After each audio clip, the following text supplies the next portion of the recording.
माणिक्यनंदी आचार्य ने उस बड़े ही भीषण काल में जब पढ़ना पढ़ाना समझना समझाना बड़ा कठिन हो गया था, ग्रंथ बहुत क्लिष्ट हो रहे थे, लोगों को समझना कठिन हो रहा था, तब उन्होंने सोचा बाकी ग्रंथों को सरल करने के लिए उसकी एक पूंजी बनानी चाहिए। जैसे स्कूल कॉलेज में बच्चों को गाइड बना के दी जाती है, कैसे कैसे गाइड बनाते हैं, क्या क्या नाम होते हैं उनके, टॉप 5 ऐसे करके गाइड्स बनाई जाती थी पहले। वो इंजीनियरिंग की गाइड्स बनाई जाती थी और चीज़ें ऐसी बहुत बनाई जाती थी। बिल्कुल ऐसे ही ये जो ग्रंथ है वो एक गाइड्स स्वरूप ग्रंथ है।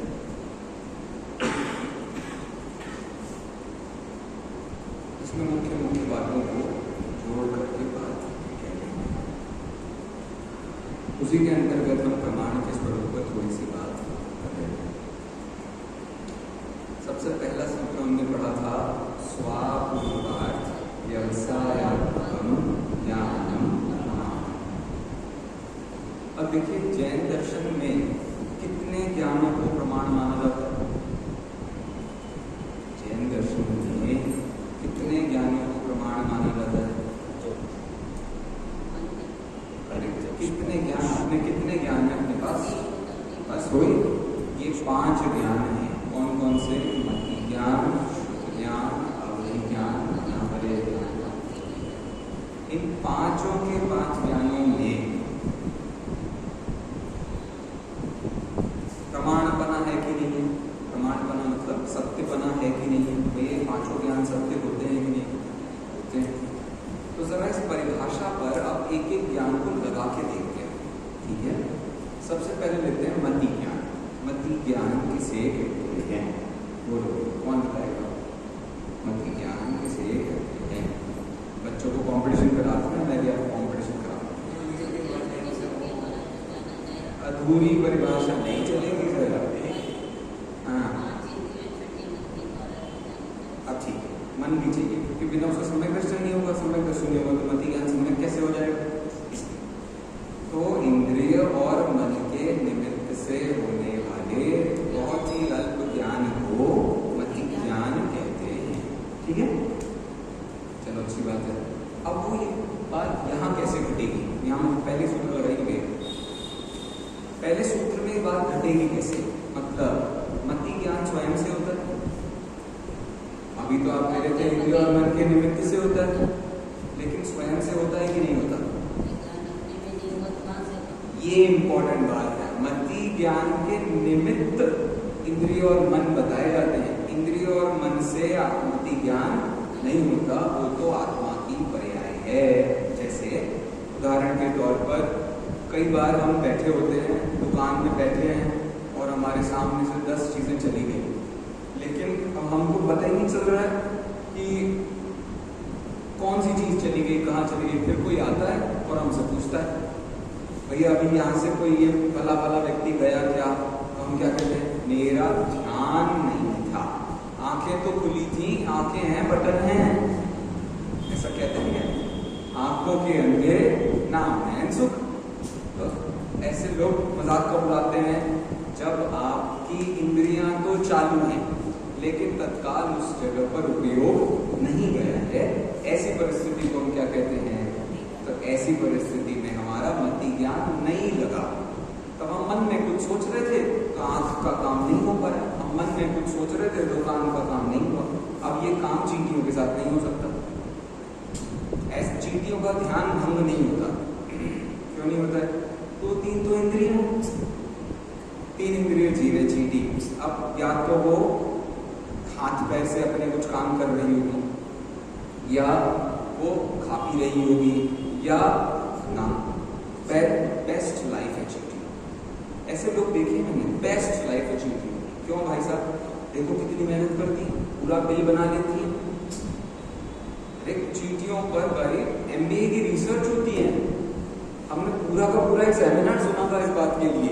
चींटियां इस दुनिया में सबसे ज्यादा मेहनती, हम सबको चींटी बनना है। तो पॉइंट मुझे क्या कहना भाई, लिमिटेड इंद्रियां होती हैं तो लिमिटेड नॉलेज होती है। अनलिमिटेड इंद्रियां होती हैं तो आपके पास अनलिमिटेड नॉलेज का एक बहुत बड़ा एंगल होता है।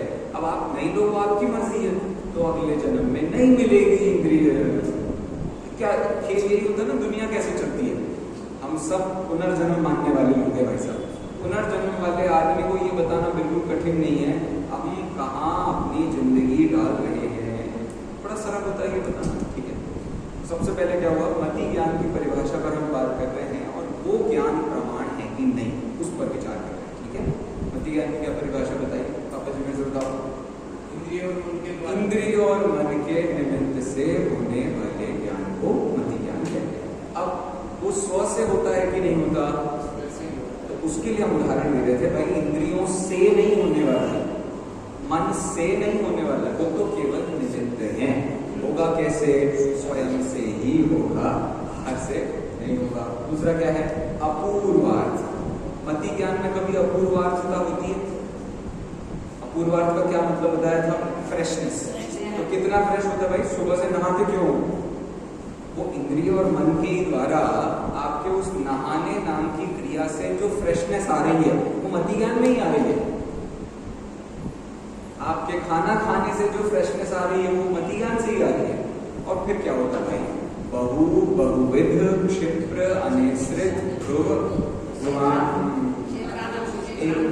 एक और क्षिप्र बोल तो दिया, अनिश्रित ध्रुवाणाम से दराणाम, छह के उल्टे। मतलब इतनी बात हुई कि बहुत सारी चीजें हमें दिखाई दी जाती है। जैसे कोई बिल्कुल बहुत स्पीड में गाड़ी चला करके हमारे सामने गए, अब उस समय हमारे सामने कुछ और चल रहा था, हम एक बोर्ड पर कुछ पढ़ रहे होंगे, जूम करके आदमी चला गया। तो वो जो आपको नॉलेज हुआ वो नया नॉलेज हुआ कि नहीं हुआ? हो गया। इसको क्या कहते हैं? अपूर्वार्थ। नाक से कुछ सुन रहे थे और अचानक से मम्मी ने 2-4 गालियां दे दी, तो अचानक से नाक से उपयोग कहाँ चला गया? कान में। फ्रेशनेस, गालियां फ्रेश हैं, प्रमाण है। तो ये सब कैसे चलता है? तो मति ज्ञान पूर्वक ये सारी जो जानकारी आपको हो रही है वो अपूर्वार्थ भी होती है। और कैसी होती है? व्यवसायत्मक। वो गाली हमने सुनी, सुनने पर हमने अपने आप को गाली सुनने वाला माना। हमने माना कि मैं गाली झेल रहा हूं, मम्मी की हिम्मत कैसे हुई मुझे गाली देने की। तो ऑटोमेटिकली हमने सिर्फ गाली सुनी नहीं थी, हमने उस पर प्रोसेसिंग भी की थी। मम्मी कह रही है बोली गधा है लड़का। मैं गधा कैसे हो सकता हूँ? मैं तो जीव हूँ। अरे जीव गधे नहीं होते क्या? मैं तो मनुष्य हूँ, मैं गधा कैसे हो सकता हूँ? मम्मी ने गधा कहा, मम्मी मुझे गधा कह रही है, मम्मी ने मुझे गधा देखा बार बार गया। तो अब असली में हम गधे हो जाते हैं। नहीं, असली में हो जाते हैं हम गधे। हम वो सोचने लगते हैं, हमारे दिमाग में वो चल, मुझे इनने गधा कहा होगा, पक्की बात है, कल रात की कोई बात होगी, सुबह से तो कुछ हुआ नहीं, अभी तो मैं सो के उठ गया, रात में मैंने ये किया वो किया।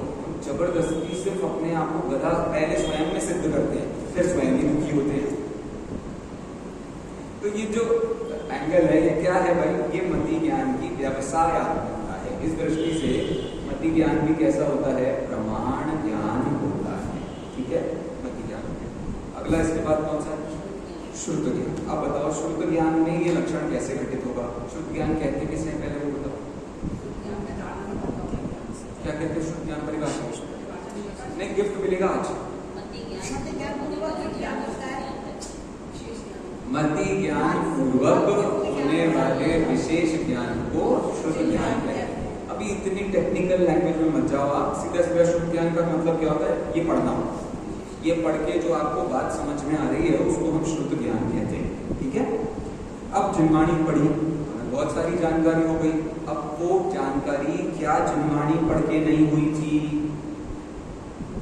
जिनवाणी पढ़ के ही हुई थी ना भाई, तुमने ये लाइन नहीं पढ़ी। जैसे तथा वहां प्रत्यक्ष अनुमान आगम यह 3 प्रमाण कहते हैं, परंतु उनके सत्य का निर्णय नहीं होने से जैन के न्याय ग्रंथों को वे नहीं जानते। अब ये जो बात पढ़ी मैंने, मुझे ज्ञान कहाँ से हुआ? किताबों से तो ज्ञान हुआ।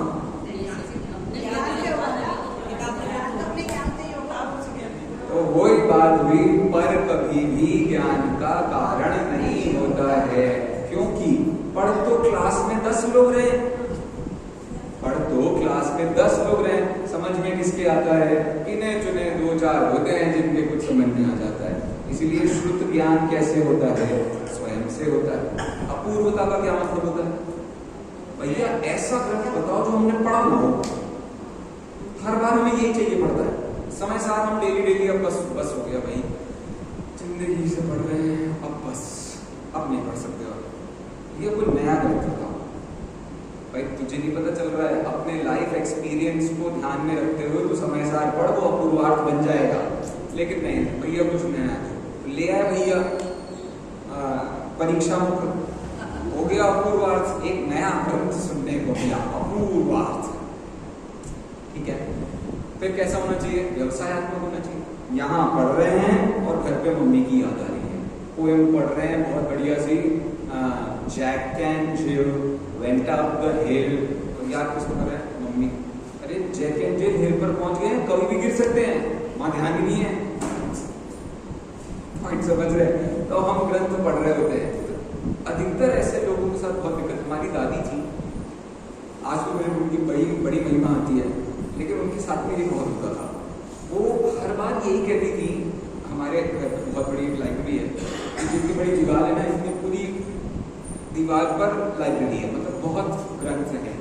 तो वो ये कहती थी, चलिए कोई ग्रंथ दे दो, कोई ग्रंथ दे दो, ठीक है। हमने पकड़ा दिया ग्रंथ दे दिया उनको, ऐसे 200 पेज का एक ग्रंथ पकड़ा दिया, सपोज शुद्ध भवन दीपक ने चक्र पकड़ा दिया। फिर 6 दिन बाद आ गई, जो तो पूरा होगा, 6 दिन बाद खत्म। इतना बड़ा ग्रंथ, क्योंकि वो दिन भर में कम से कम 7-8 घंटे पढ़ सकती थी। वो अपने किचन का काम किया उन्होंने, स्वाध्याय दोनों टाइम करने मंदिर चली गई, बाकी दिन भर उनको कोई किसी से ज्यादा मतलब नहीं है। उन्होंने किताब खोली, उन्होंने पढ़ना शुरू कर दिया। अब दिक्कत क्या है? पढ़ लिया उन्होंने, अब मैं जाता हूँ, सुनो अगली किताब तब मिलेगी जब आप इसमें से 10 प्रश्नों का उत्तर दोगे। 10 तो नहीं दे सकते, अच्छा चलो 5 का उत्तर, 5 का उत्तर, अच्छा। तो दिक्कत यही होती थी कि वो बहुत सारा पढ़ लेती थी, लेकिन वो रिटेन नहीं रहता। तो मुझे आश्चर्य यही होता था भाई ये चल क्या रहा है, इतनी सारी किताबें निपट गई, लेकिन कैसे? तो अब हमने सोचा चलो अब इनको पकड़ा दो जिनागम साहब। देखा जिनागम साहब, अच्छा इतना मोटा ग्रंथ है, 600-650 पेज का, मेरे 1.5 महीने में फिर आ गई, 1.5 महीने में फिर आ गई, और फिर गैलरी ग्रंथ पूरा हो गया। तो आशय यही है कि शुद्ध ज्ञान को शुद्ध ज्ञान कब कहते हैं? इन शब्दों में अपने उपयोग की व्यवसायत्मकता चाहिए। कंटिन्यूसली जब आप उन शब्दों पर विचार करोगे तो आपको पता चलेगा। अपनी मम्मी जी ऊपर करती है, अभी यहाँ से जाने के बाद वो रघुवीर शाकाचार्य पढ़ेंगी दोनों माताएं, और क्या करेंगी? एक लाइन पढ़ेंगी, फिर उसकी व्याख्या करेंगी, अपन ऐसा करते, फिर दूसरी लाइन करेंगे। ये होता है शुद्ध ज्ञान को व्यवसायत्मक बनाना। जो भी हम पढ़ रहे हैं उसमें हम कितने लग रहे हैं, हमारा उपयोग उसमें कितना जुड़ रहा है, उसको कहते हैं व्यवसायत्मक। तो ऐसे शुद्ध ज्ञान क्या बन जाता है? व्यवसायत्मक बन जाता है। घटित हो गया। तो 2 ज्ञानों पर हमने लगाया, एक मति ज्ञान और एक शुद्ध ज्ञान। मति ज्ञान और शुद्ध ज्ञान का मिलाकर के एक नाम है, क्या नाम है उसका? मति और शुद्ध ज्ञान का मिलाकर के एक नाम है। मैं सोच रहा हूँ बिल्कुल यही, आपके रात का कार्यक्रम होता है, हम सुबह भी कार्यक्रम करवाएंगे यहाँ। अरे उसका अवधि ज्ञान नाम क्या? अवधि ज्ञान माना यार, मम्मी ऐसे मत करो भाई। इन दोनों का मिला के एक नाम है। क्या नाम है इनका? इनको कहते हैं परोक्ष ज्ञान। क्या कहते हैं? आद्ये परोक्षम। परोक्ष ज्ञान। दिक्कत ये हो गई, हमारे प्रथमानुयोग के प्रश्नोत्तर हम पे निकल आते हैं, हम पे करणानुयोग के भी निकल आते हैं, हम पे द्रव्यानुयोग के बस नहीं निकलते प्रश्नोत्तर। दिक्कत वही हो रही है, वो रुचि कहाँ घुस रही। कहानियों में मजा आ रहा है, समोसरण की रचना में मजा आ रहा है, दुनिया में क्यों मजा? भाई इतिहास इतना कच्चा है कि कल को तुम ये सिद्ध नहीं कर पाओगे कि तुम्हारे यहाँ 24 तीर्थंकर थी।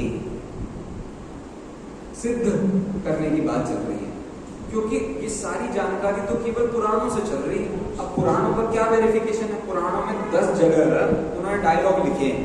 किसके डायलॉग लिखे हैं? भगवान आदिनाथ ने ऋषभ ये अपने पुत्र भरत से कहा। क्या लिखा है? भगवान आदिनाथ ने अपने पुत्र भरत से कहा। अब ये लाइन सही है? दिक्कत हो गई। मैं कह ही तो रहा हूं, पुराण पढ़ो तो सब कुछ खत्म हो जाएगा फिर आपके। तो अब यहाँ लग गया तुम्हारा द्रव्यानुयोग, और वैसे द्रव्यानुयोग लगता नहीं हमारे। तो आशय मेरा इतना सही है कि 2-4 बातें हमें याद हो जाती हैं तो उसमें काम बन जाता है। द्रव्यानुयोग तो सतत साधना करना, बहुत कंटिन्यूसली आपको उस पर दिमाग लगाना पड़ता है, तब वो आ जाता है। ठीक है, तो कहाँ थे हम? परोक्ष ज्ञान। परोक्ष ज्ञान में पर शब्द का क्या मतलब होता है? हाँ, जहाँ पर निमित्त होता है। मति ज्ञान श्रुत ज्ञान में कौन निमित्त था? इंद्रिय और मन। श्रुत ज्ञान में कौन निमित्त है? इसलिए इसको क्या कहते हैं? परोक्ष ज्ञान। ये सारा ज्ञान हमको खुद से नहीं हो रहा है, हमको कोई ना कोई बाहर में साधन, कोई खिड़की चाहिए पड़ती है, तभी जाकर के हमको ज्ञान कर सकते हैं। इसलिए ये सब क्या बन गए? खिड़कियां बन गए जगत के सारे पदार्थों को जानने। ठीक है, सबको ख्याल में आया? मति श्रुत ज्ञान पर ये परिभाषा कैसे लगी? पक्का मैं अभी पूछ लूंगा, अभी देख पूछ लेना चाहिए। ये प्रशिक्षण वाला काम नहीं कर रहे हैं, पूर्व पाठ मूल्यांकन। चलिए समापन मूल्यांकन के प्रश्नोत्तर करेंगे आज। ठीक है, तो ये यहाँ तक बात है। चलो नेक्स्ट पर चलते हैं। तीसरे ज्ञान का नाम क्या है? आए हाय, अवधि ज्ञान। मम्मी जी आज वो भी निपटाई लेते हैं। ठीक है, अवधि ज्ञान किसे कहते हैं? बोलो भाई, कौन बताएगा? ये तो सब लघु जन सिद्धांत प्रवेशिका के प्रश्न है। अभी तो मैं उस किताब पर कितने प्रश्न पूछता हूँ वो एक अलग मैटर है। हाँ, क्षेत्र और काल की मर्यादा से तो आपने भी अभी ये डायलॉग मारा है जो आपने जिनवाणी में पढ़ा था। उसमें कुछ शब्द मिसिंग है, परिभाषा में कुछ शब्द मिसिंग है। एक एक करके बोलिए। जो एक देश साक्षात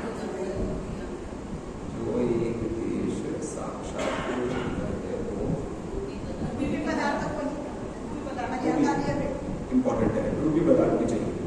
ठीक है, हो गया मेरे ख्याल से होगी परिभाषा। देखिए क्या परिभाषा है अवधि ज्ञान की? अवधि ज्ञान कहते हैं जो ज्ञान स्वयं आत्मा से द्रव्य क्षेत्र काल भाव की मर्यादा पूर्वक रूपी पदार्थों को जानता है, उसे अवधि ज्ञान कहते हैं। ठीक है, बहुत बढ़िया। अब जरा अवधि ज्ञान की परिभाषा लगा करके बताओ। अवधि ज्ञान तो रूपी पदार्थों का होता है। अवधि ज्ञान रूपी पदार्थों का होता है कि नहीं होता? वो स्वयं से कैसे हो जाएगा? तो अब इसका स्वरूप समझने वाली बात है कि जैन दर्शन ने ज्ञान का स्वरूप कैसा बताया। तो जरा आप समझना, मैं अभी चक्षु इंद्रिय से बात करते हैं। चक्षु इंद्रियों में ज्ञान कैसे होता है? तो अब सपोज मेरी आंखें वहां सामने लगी हुई हैं, वो स्विच बोर्ड है ना सबसे पीछे, मैं वहां देख रहा हूँ। अब मैं वहां देख रहा हूँ, ऊपर से कोई आ रहा है, मुझे सब दिखाई दे रहा है, लेकिन दिमाग में कुछ नहीं जा रहा है। क्यों नहीं जा रहा है? क्योंकि आंख काम नहीं कर रही है। जैसे देखो क्या होता है, सामने मम्मी जी बैठी हुई है, ठीक है, सामने हो गया गे। वो गे इतने रेंज में होना चाहिए कि मेरी आंख के पीछे जो लेंस है ना, उस लेंस में इनका जो वो क्या कहते प्रतिबिंब है, प्रतिबिंब दिखाई दे जाए। तो जैसे मम्मी जी का मुझे प्रतिबिंब वहां पीछे दिखाई दिया, अब मैंने किसे देखा है? मम्मी जी को देखा है या उस प्रतिबिंब को देखा है? हमने मम्मी जी को कभी नहीं देखा अपनी जिंदगी में। हमने जगत में कभी किसी गेय को सर जिंदगी में देखा ही नहीं है। हमने सिर्फ अपने ज्ञान की पर्याय को तद्रूप परिणमित होते हुए देखा है। मैं क्या मना कर, मैं इसीलिए तो कल ये कह रहा था, there is no tag to knowledge. Knowledge को कोई टैग नहीं है, ये बात यही लिखी है और आपको ये सब कहीं ना कहीं से कुछ ना कुछ ऐसा मिल ही जाएगा। बहुत सारी बातें, अभी मैं एक बात बताने बैठूंगा, बहुत सारी बातें। एक उदाहरण चलो आपने छेड़ दिया तो मैं क्या ही देता हूँ। जैसे कलर होता है ना, कलर्स की हमें नॉलेज कैसे होती है? तो साइंस कहता है कि उसमें हर ऑब्जेक्ट में अपनी एक वेवलेंथ होती है, अपनी एक इंटेंसिटी होती है। उसमें क्या करता है, वो प्रकाश जो आ रहा है ना सूर्य से, उसके सारे प्रकाश को वो अपने अंदर समा लेता है। बस जिस प्रकाश को वो अपने अंदर समाता नहीं है वो हमारी आंखों पर रिफ्लेक्ट होता है, जिससे हमें पता चलता है कौन सा कलर है। वो भी टेक्निकल आया मजा।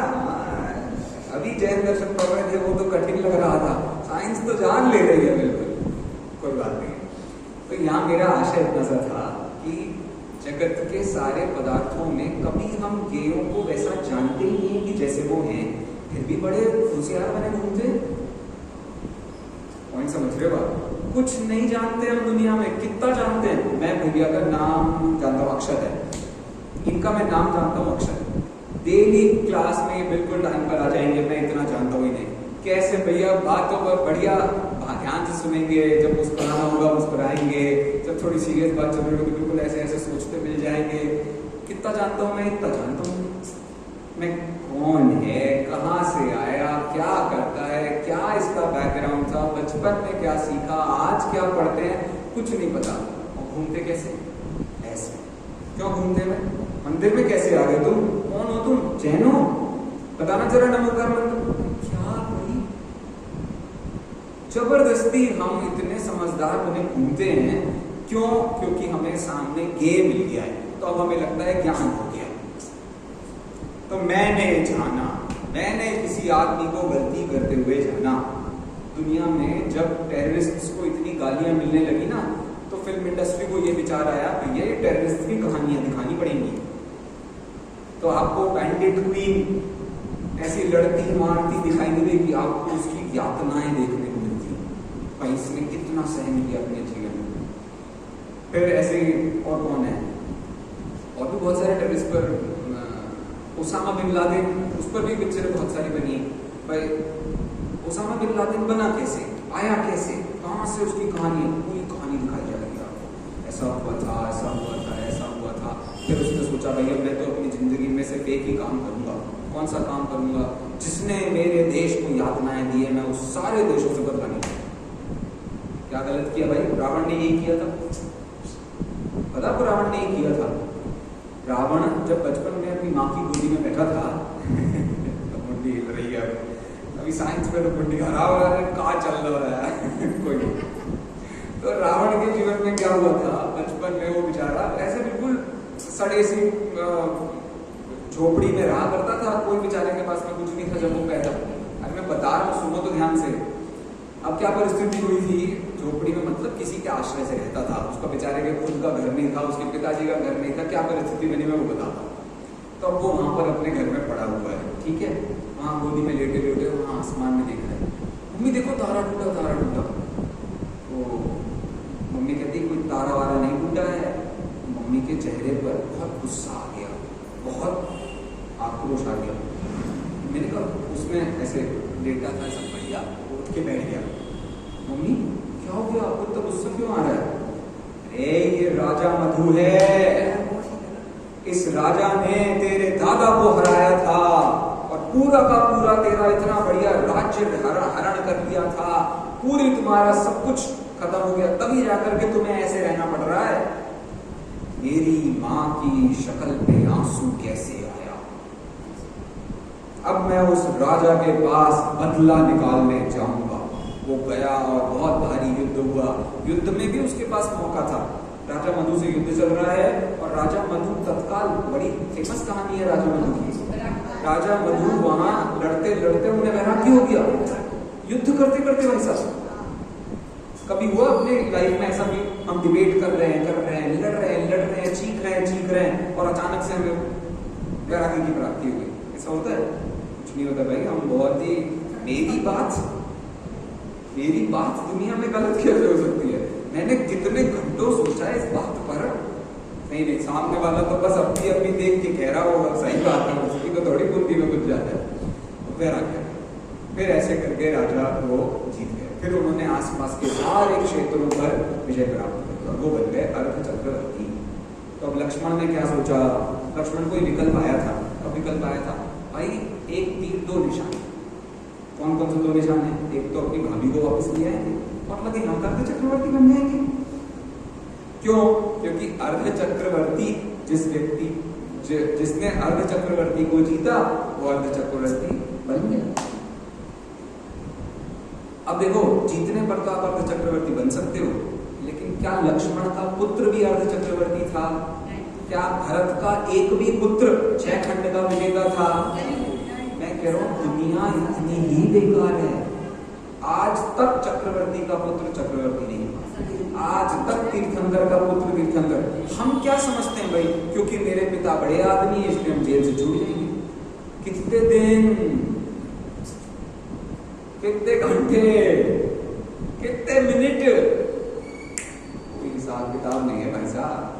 आपको अपना लोटा खुद ही छानना पड़ता है।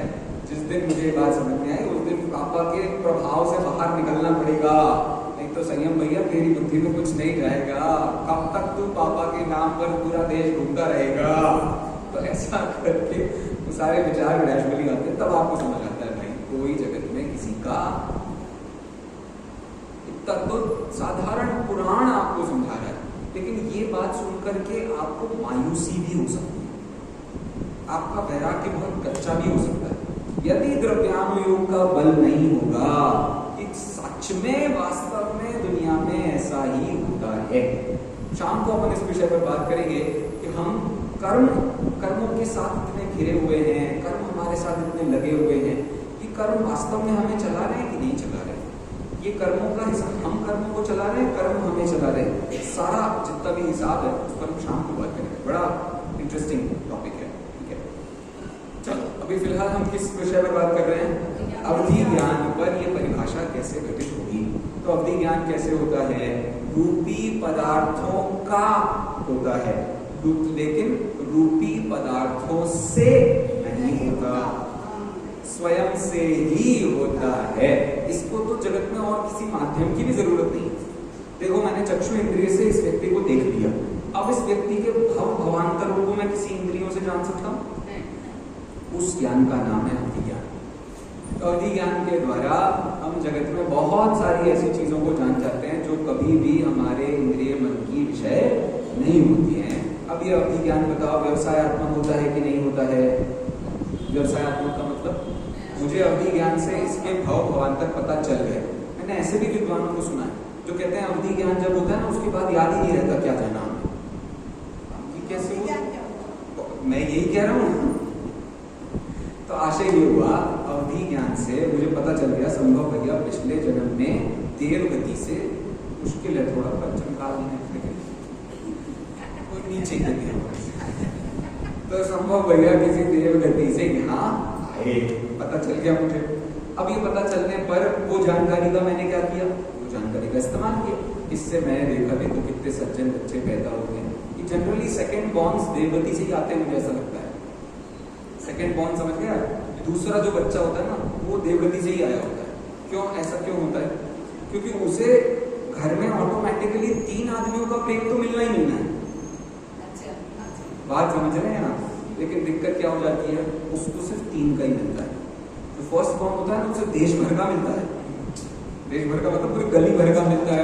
इनके घर का पहला बच्चा, अरे ऐसा, तो उसको बेचारे पहले वाले को दिक्कत हो जाती है कि भाई मुझसे सब छीनता जा रहा है, मेरे से प्रेम छीन रहे हैं। और वो छोटा वाला वो बेचारा बिल्कुल शांत रहता है, चलने दो जैसा चल रहा है, जैसी चल रही कट जाएगी, क्या है, मम्मी तो है, दीदी तो है, भैया तो है, जो भी है वो तो बेचारे का काम कैसे चल जाता है। क्या बताना चाहता था मैं इससे?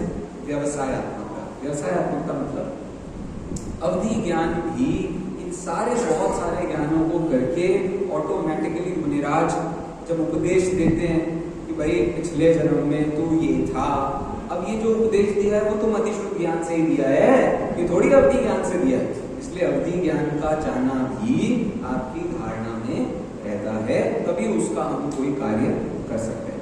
ठीक है, तो अवधि ज्ञान भी हो गया है सर। सेम आप मना परे ज्ञान पर लगा लेना, लेकिन मना परे ज्ञान की परिभाषा बता दो, क्या है मना परे ज्ञान की परिभाषा? ऐसे तो मतलब समझ ही नहीं आएगा कौन क्या कह रहा है, आप हाथ नहीं उठाएंगे, वैसे 4 बोल रही थी, क्यों घबराना है? मैं कह रहा हूँ भाई, जिनवाणी में जितने कच्चे उतने दुनिया में पक्के, काय को जबरदस्ती दिमाग हम नहीं सुनेंगे। हाँ दुकान वालों तो बिल्कुल नहीं सुनेंगे। बोलो भाई कौन बताएगा? बताओ अम्मा जी, कोई अम्मा जी बताएंगी? जो नजरें मिलाएंगी वो बताएंगी, जो नजरें नहीं मिलाएंगी नहीं बताएंगे। कैसा होता है? स्टेट डाउन ग्रीवियंस रिड्रेसल के लिए सबसे काम की चीज है स्टेट डाउन। चलो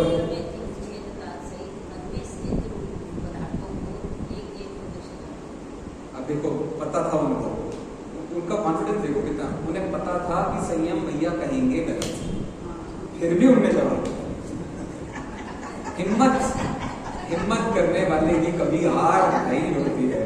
चलो इसमें सिर्फ एक चीज रह गई, छठे गुणस्थान वर्ती मनिराज हो, क्योंकि मना परे ज्ञान का प्रयोग सिर्फ और सिर्फ एक ही गुणस्थान में होता है, पहले से 5वें में नहीं, 7वें से 12वें में नहीं, उससे एक छठे गुणस्थान में ही मना परे ज्ञान। तो छठे गुणस्थान वर्ती महाव्रती संयत मुनिराजों को द्रव्य क्षेत्र काल भाव की मर्यादा सहित होने वाले रूपी पदार्थों के ज्ञान को, दूसरे के मन में स्थित रूपी पदार्थों के ज्ञान को, ठीक है, सबको क्लियर हो गया? तो ये परिभाषा पर भी आप ये सेम बात लगा सकते हो। दूसरे के मन में स्थित का मतलब क्या हो? दूसरा क्या सोच रहा है वो तो मैं भी बहुत सोचता हूँ, तो सही जान लेगा तो मैं भी तो सही जान रहा हूँ, आपके मन का मुझे चोर दिख रहा है।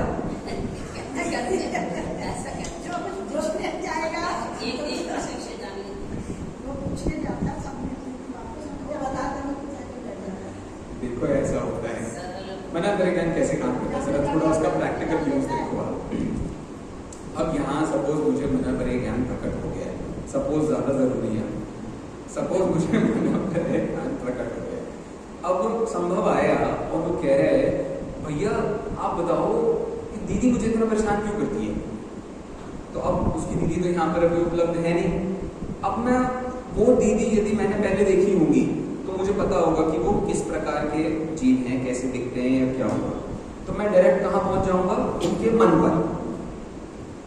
अब उनके मन को देख करके, मन भी बहाना था, उनके मन में जो स्थित रूपी पदार्थ है, रूपी पदार्थ का मतलब वो पिछले जन्म में कहाँ थी, अगले जन्म में कहाँ थी, अभी जो उनको पदार्थों का ज्ञान हो रहा है उसमें उनके 9 कर्म कैसे काम करते हैं, उनके कर्म कैसे काम करते हैं, ये पिछले जन्म में ये थी, अगले जन्म में ये बनेगी, ऐसा है वैसा है, सब जान चूक के मैंने ऐसे बता दिया।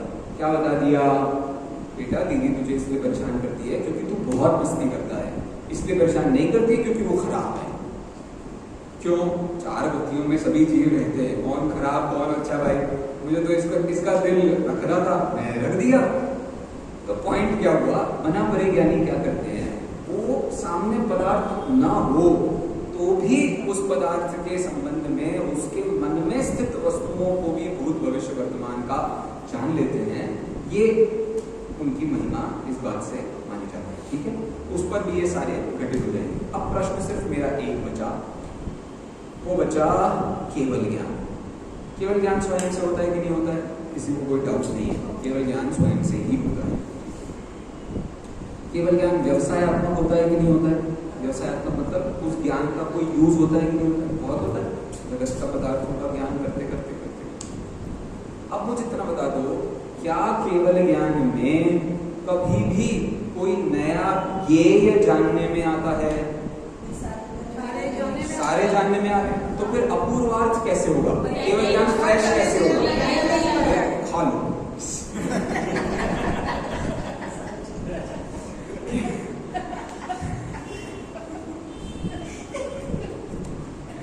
केवल ज्ञान कैसा होता है भैया? तो प्रश्न ये, केवल ज्ञान फ्रेश कैसे होता है? केवल ज्ञान तो पूरी दुनिया का सबसे बासा ज्ञान है।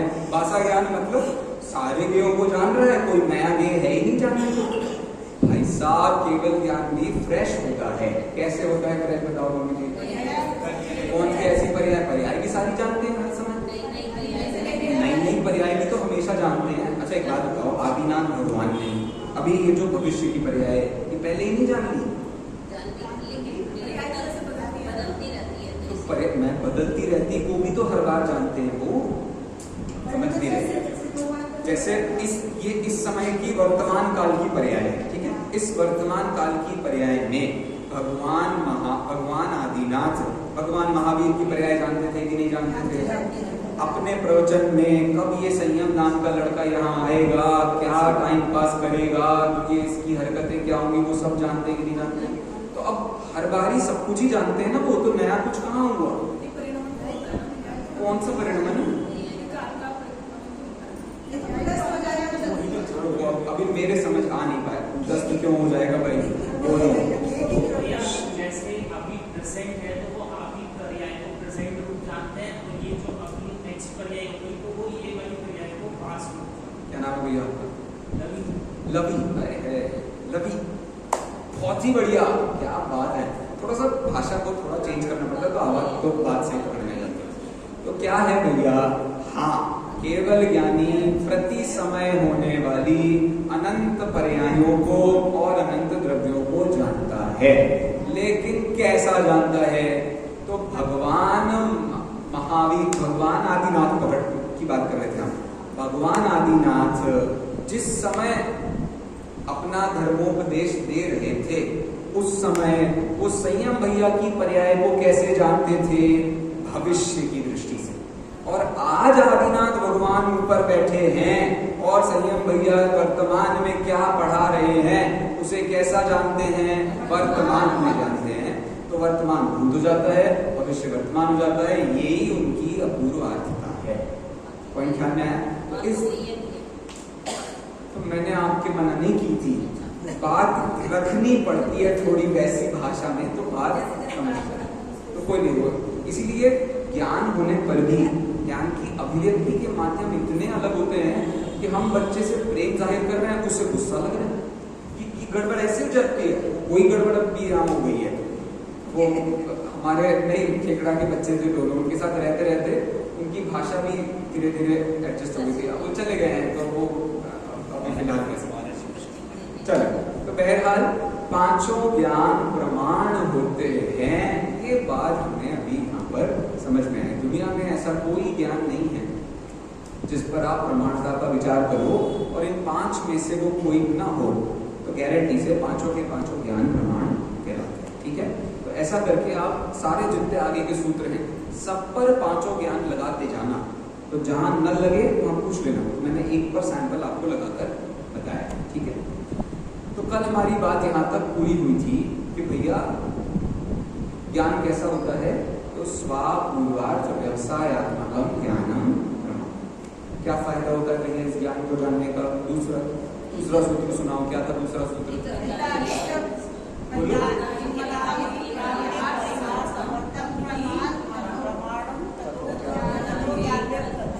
क्या बात है मम्मी जी, बिना देखे बताओ। आज सुनाओ, देखो देख के बताओ, पढ़ो इधर आगे।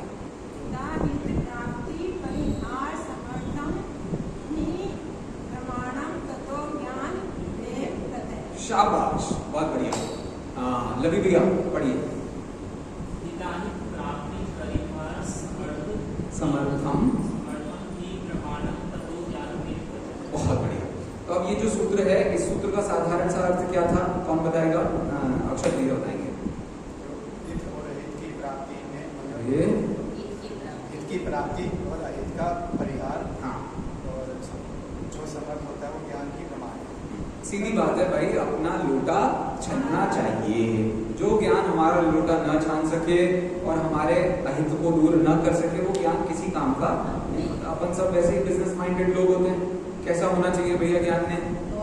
हमारे घर में क्या क्या भाई, प्रॉफिट जहां से आए वो काम करना चाहिए। इसीलिए सबसे पहला नियम क्या होता है बिजनेस का? Customer is God. क्या क्या नियम होता है? ये सुना आपने? कस्टमर भगवान होता है। अच्छा हाँ, मैं थोड़ा कस्टमर क्या होता है भाई? भगवान। कस्टमर हमारा भगवान क्यों होता है भैया? क्योंकि वही पैसे देकर के जाएगा, लेकिन उसे भगवान पता है सिर्फ कहने के लिए बना रहे हैं, उसे उल्लू बनाना है असली। हम यही काम भगवान के साथ करते हैं, सेम काम। यहाँ आएंगे भगवान, सुनो सुननी के चिन्ह हम दोष, तुम्हें थोड़ी पता है, हम बता रहे हैं कौन कौन से, बाकी की मत देख लेना। जो हम नहीं बताएंगे वो मत देख लेना, जो बता रहे हैं। झाड़ू ले जागा बुहारी, शिवटिया जिम्मेदारी, लेकिन उसके चक्कर में अपने काम वाली बाई को कितनी गाली दी थी वो मत सुन लेना। झाड़ू के जी भी देखना, बस हमसे कोई गलती हुई थी, हमसे और कोई दूसरी गलती नहीं हुई है। तो पॉइंट इतना सा था मेरा। ये जनरली ऐसे स्टेटमेंट्स इसीलिए ही प्रयोग किए जाते हैं ताकि हम दुनिया को बेवकूफ बना सकें। जनरली हम नहीं समझते भगवान ने क्या देखा है जाना है, कुछ नहीं देखा जाना भाई। अपने बेडरूम का गेट हम किस हिम्मत से बंद करते हैं? अपने बेडरूम की चिटकनी हम किस हिम्मत से बंद करते हैं?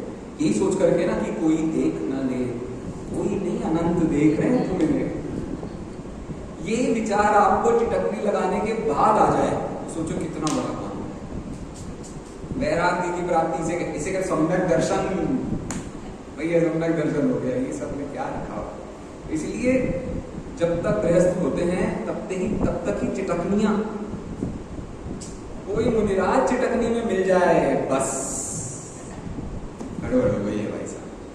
उनका तो रहना सहना खाना पीना सब कुछ सबके सामने होता है। इतनी निश्चलता जीवन में चाहिए, जिसके लिए बहुत बढ़िया भजन की पंक्ति थी। संसार लगने लगा असार निज ध्यायक की, सब कितना मन लगता है। अभी मैं पढ़ा रहा हूँ वहां, उसमें एक नीचे लाइन है, सबसे अंतिम पैराग्राफ की लाइन है,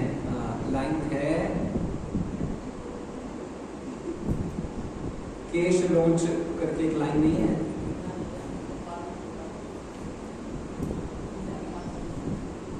वो भूल गए, याद से नहीं आ रहा है। चलो मैं दूसरी जगह की लाइन बता देता हूँ।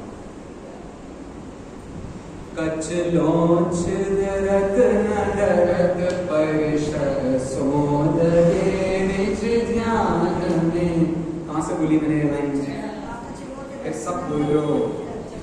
अरे उनके लिए था ये जिनको नहीं, जिन्होंने छेड़ाला का नाम तो सुन रखा है, लेकिन उन्हें पता नहीं कि ऐसी लाइन भी लिखी है छेड़ाला में, छेड़ाला के छठी डाल से मैंने ये लाइन बोली थी। क्या मतलब हुआ? कच लॉन्च करत न डरत परिशा सो लगे निज ध्यान। मुनिराजों का चरित्र इतना निश्चल होता है, इतना पवित्र होता है, उन्हें कुछ भी बताने से डर नहीं लगता, उन्हें कुछ भी कहने से डर नहीं लगता, उनको अपनी पास्ट लाइफ के पाप बताने से भी कोई ग्लानि नहीं होती। किससे छुपाएंगे हम भाई? सबको सब पता चल जाता है, क्या बड़ी बात, तुम क्या छुपा लोगे किसी से?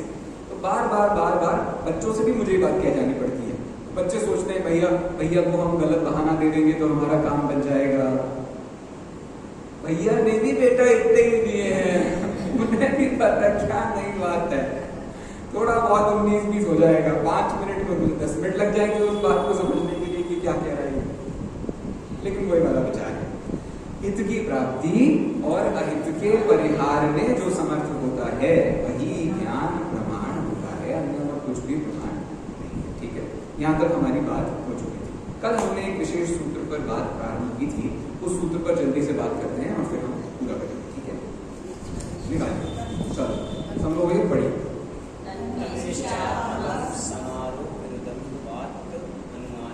बहुत बढ़िया, एक बार सबको बुलवाइए ना। तन्निश्चयात्मकम् समारोह विरुद्धत्वात् अनुमानवत्। पक्का शास्त्री है आपका लड़का सर। कहाँ तोड़ना है, कितना बुलवाना है, कितने में कष्ट होगा, कितना समझदार है। निश्चयात्मकम समारोप विरुद्धत्वात् अनुमानवत्। अब इसमें थोड़े टेक्निकल वर्ड्स ज्यादा हो गए हैं, लेकिन बात बिल्कुल ही सरल है। क्या कह रहे हैं देखिए, तो दुनिया में एक ज्ञान को सबसे बढ़िया माना जाता है, उस ज्ञान का नाम क्या है? अनुमान ज्ञान। अनुमान ज्ञान क्या होता है भैया? अनुमान वैसे घर बैठे हम बहुत कर लेते हैं, बारिश कल होगी कि नहीं होगी, बादल ऐसे ऐसे दिख रहे हैं, हो भी सकती है, ऐसे ऐसे बादल। तो महिलाएं डेली करती हैं काम, छत पर सुखाने जाना है सामान, कैसे पता चलेगा? सब फोरकास्ट पहले से ही चल रहा है, आजकल की कहानी नहीं है। लेकिन फिर भी क्या होता है, अरे संभव जल्दी चल बारिश आने वाली है, सुखा दिया, गलती से गड़बड़ हो गई है, तो ऐसी गड़बड़ हो जाती है। इस गड़बड़ का नाम अनुमान ज्ञान नहीं है। अनुमान ज्ञान तो पक्के ज्ञान का नाम है। पक्का ज्ञान मतलब निश्चयात्मक जो ज्ञान होता है, उसकी दृष्टि से हम उसको अनुमान ज्ञान मानते हैं। तो सीधी सी बात हो गई, जो हमने व्यवसायत्मक शब्द पढ़ा था ना, उसी की व्याख्या यहाँ चल रही है।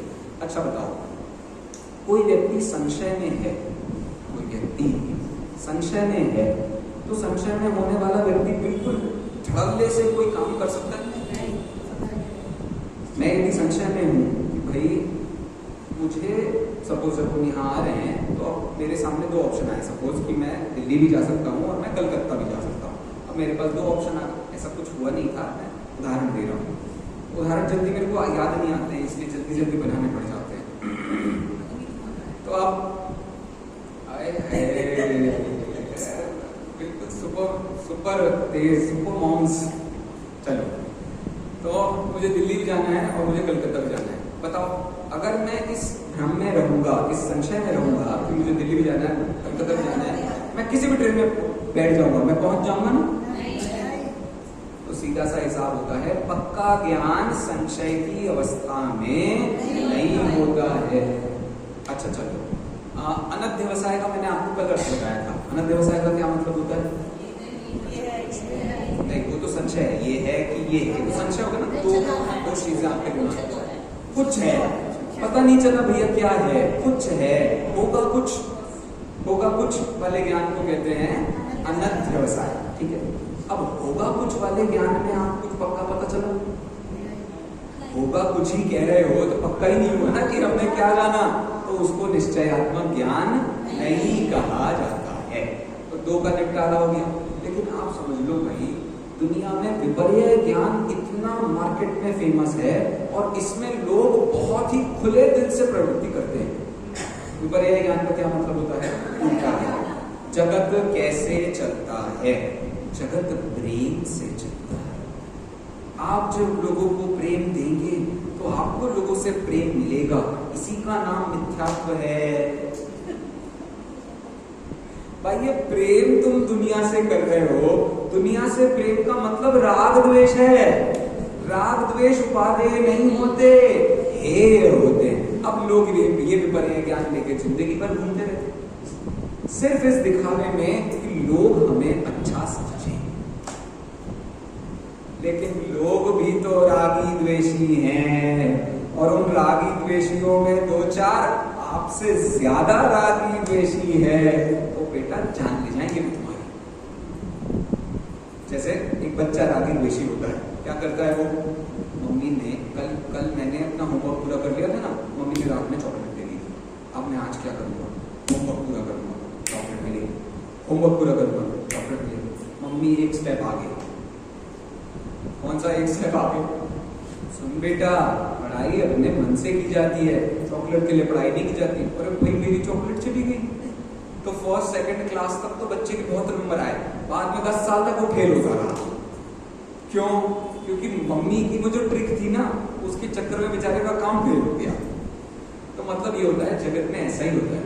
जब हम सोचते हैं कि भाई मैं सामने वाले का भला कर रहा हूं, उससे प्रेम से बात करके, तो अब दुनिया में 10-15 लोगों पर ये ट्रिक काम कर जाती है। मैंने इनसे प्रेम से बात करी, बड़े खुश हुए, मैंने इनसे प्रेम से बात करी, बड़े खुश हुए। तीसरा आदमी मिल गया, मैंने उससे भी प्रेम से बात की, उसने 4 गालियां सुनाई। क्यों सुनाई? तुमने बात ही इतनी फालतू की थी।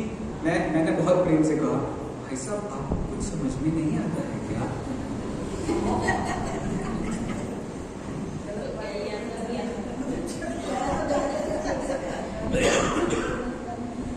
अरे ऑफिस में कितना होता है आपको पता नहीं चलता।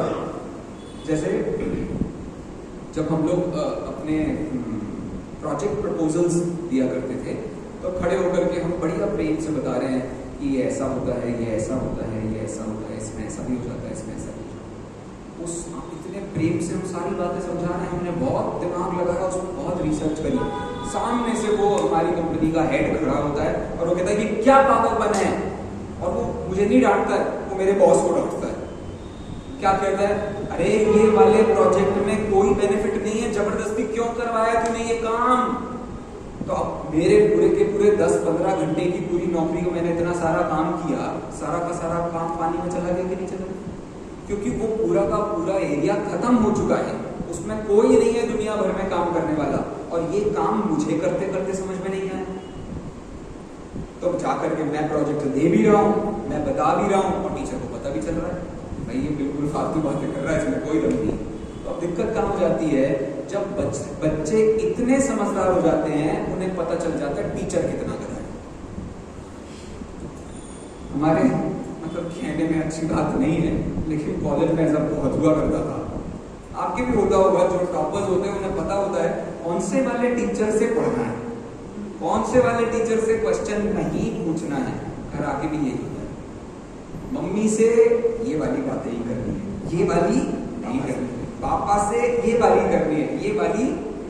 सब समझदार हो जाते हैं भाई साहब, सब समझदार हो जाते हैं। तो कहने का मतलब हमने क्या विपर्य दे दिया, प्रेम से जीवन चलता है। ये विपर्य इतना घटिया विपर्य है कि मैं क्या बताऊं। तो अब कहने का मतलब होता है विपर्य पर भी बिल्कुल सीना तान के प्रवृत्ति करता है व्यक्ति। भाई जगत कैसे चलता है, एक बहुत ब्रह्मा नाम का व्यक्ति है जिसने इस पूरी जगत को बनाया हुआ है, हम ब्रह्मा में जाके विलीन हो जाएंगे। ये सारी बातें हमें आज गलत क्यों नहीं समझ में आती, क्योंकि आज इन बातों का हमारी डेली लाइफ से कोई फर्क ही नहीं पड़ता। ब्रह्मा होगा दुनिया में, इससे मेरा घर कैसे चलेगा भाई, इससे मेरे परिवार की प्रॉब्लम्स कैसे सॉल्व होगी, इसलिए वो जानकारी लेकर बैठे रहते हैं, लेकिन उससे हमारे जिंदगी का कोई संबंध नहीं। लेकिन जैनियों में ये बात नहीं चलती। क्यों नहीं चलती? हाँ, भगवान महावीर आज नहीं है, लेकिन भगवान महावीर कैसे हैं, ऐसे हैं। ऐसा कोई व्यक्ति क्यों हो जाता है मम्मी?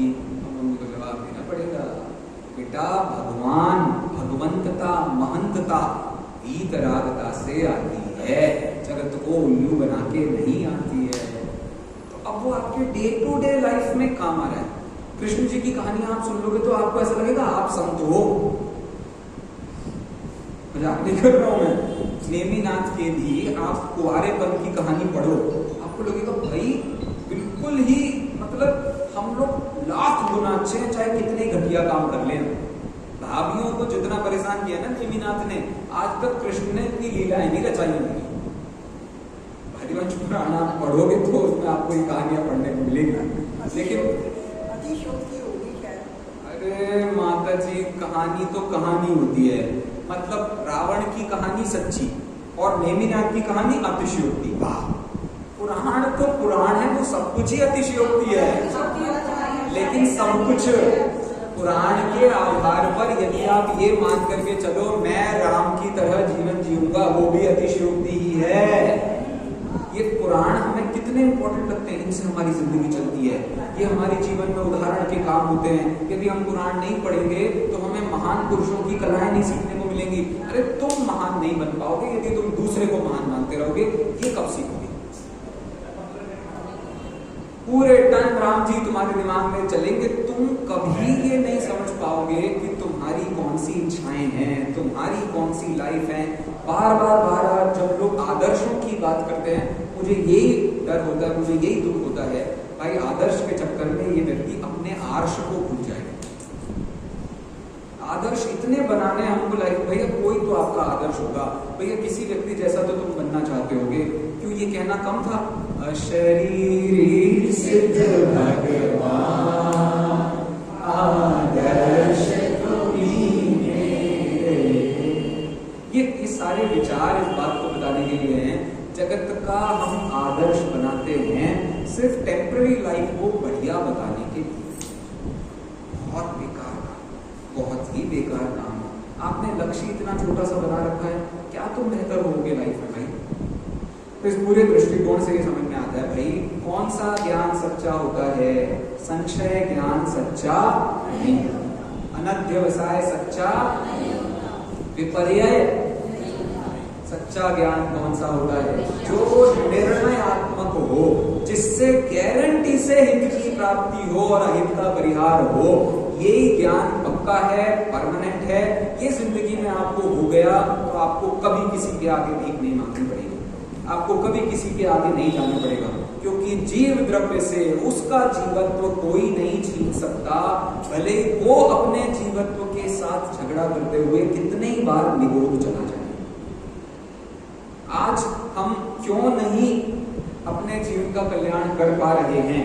क्योंकि हम ये समझ रहे हैं ज्यादा जानने से हमारा कल्याण होता है। हम जितनी दुनिया को जानेंगे उतना हमें जगत में कल्याण हो जाएगा। प्रॉब्लम यही खड़ी होगी, आप इंद्रियों की प्रवृत्ति में अपना समय गुजार रहे हो, इंद्रियों की प्रवृत्ति में समय गुजार रहे हो, मन का कोई काम नहीं कर रहे हो, अगले जन्म में मन नहीं मिलेगा, क्योंकि इस्तेमाल ही नहीं किया, जंग खा गया बेचारा मन। अब उसका इस्तेमाल अगले जन्म में है, लेकिन तुमने थोड़ा भी मन का इस्तेमाल किया। सपोज दुनिया में बहुत कॉमन है ये, जैसे मदर टेरेसा, क्या किया उन्होंने? भाई मैं अपना पूरा जीवन दूसरों के कल्याण में दिया। स्वर्ग गई होंगी पक्की बात है, लेकिन एक विपर्य लेकर के वो गई थी। कौन सा विपर्य?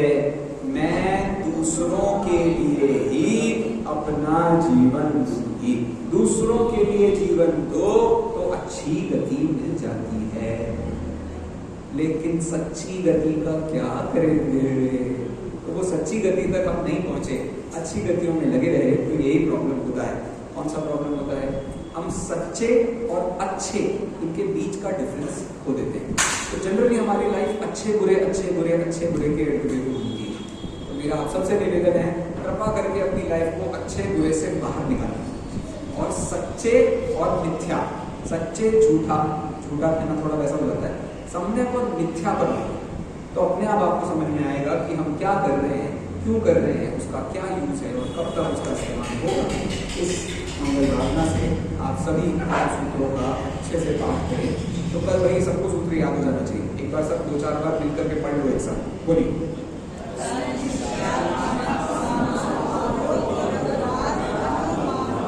कैसे?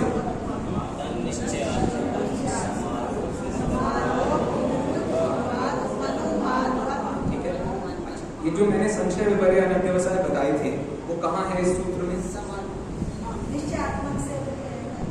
समारोह। समारोह, समारोह का मतलब होता है संशय विपर्य अनध्यवसाय, और समारोह से जो विरुद्ध होता है, रहित होता है, उस ज्ञान को क्या कहते हैं?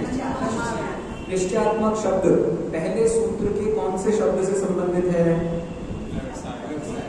वाह, व्यवसायत्मक शब्द से उसका संबंध है। हिताहित प्राप्ति परिहार समर्थम, ये वाला जो सूत्र है वो पहले सूत्र के कौन से शब्द से संबंधित है? नहीं, ज्ञान। वेरी गुड, ज्ञान से। प्रमाण ज्ञान किसे कहते हैं? स्व अपूर्वार्थ व्यवसायत्मक ज्ञान को प्रमाण कहते हैं। अच्छा, जो व्यक्ति हित की प्राप्ति को छोड़कर अहित में प्रवृत्ति करता है उसे इन तीन में से कौन सा ज्ञान माना जाएगा? संशय विपर्य की अनध्यवसाय? मम्मी बिल्कुल ही स्पीड में। हाँ, अच्छा, रास्ते चलते चलते हमारे सफेद कपड़े पहने हम, रास्ते चलते चलते हमारे पैर पर छींटा उड़ गया, और जब हम घर पहुंचते हैं तो पैंट उतारा और देखा कि पीछे इतना सारे छींटे लग गए हैं। उस समय जो आपको छींटों का आभास होते हुए भी छींटों का ज्ञान नहीं हो रहा था, उस समय कौन सा ज्ञान था? अनध्यवसाय ज्ञान था। अच्छा, जिस समय आपके सामने 2 रोड हो, आपको याद ना आ रहा हो किस रोड पर चलना चाहिए और गड़बड़ हो जाए, तो इस ज्ञान को कौन सा ज्ञान कहते हैं? जहां आपको बिल्कुल सही रास्ता पता हो, घर से मंदिर तक का रास्ता देखने के लिए ऊपर किसी बोर्ड को नहीं देखना है, आसपास किसी आदमी को नहीं देखना है, कुछ नहीं देखना है, मुंडी नीचे की और आप सीधे मंदिर में जाके रुके, इस ज्ञान को क्या कहते हैं? ऐसे ज्ञान को प्रमाण ज्ञान कहते हैं। आपकी आत्मा के प्रति जो ज्ञान है वो भी इतना ही सीधा हो जाए, इस मंगल भावना से रुके।